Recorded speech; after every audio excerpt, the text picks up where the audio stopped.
शिशुर पेटरे gas हेबा। शिशुर पेटरे gas हेबा एक साधारण समस्या। एही अवस्था शिशुर पेटरे वायु बा गैस फसी जाई पेटरे जंत्रणा हेबा सह से लगातार कांदी थाए। एहाको एड़ाइबा पई किछु उपाय मध्ये कुहा जायछि। चलंतु एही वीडियो माध्यम रे जानिबा। शिशुर पेटरे गैस र लक्षण।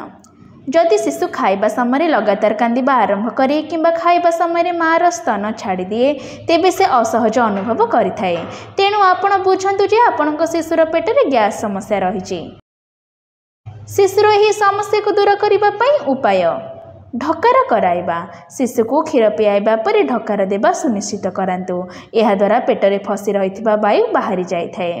पादर व्यायाम। शिशुर गोड़ को साइकेल चलाइबा भली हलांतु। यह गैस बाहर करिबारे सहायक होइथाए। पेटरे मालिश। शिशुर पेट को धीरे धीरे हालुका हाथ रे मालिश करंतु। यह गैस बाहर करिबारे सहायक होइथाए। मालिश पई आपण नडिया तेल किंबा ऑलिव तेल व्यवहार करि परिबे। पेटेई सोइबा। शिशु को पेटेई सोइबा द्वारा तार पेटरे सृष्टि हेउथिबा गैस मध्ये दूर होइथाए। मने रखंतु जदि शिशुर ही समस्या दीर्घ दिन धरी भल न हुए एवं शिशु लगातार कांदुची तेबे आपण निश्चय डाक्तर सह जोगाजोग करंतु।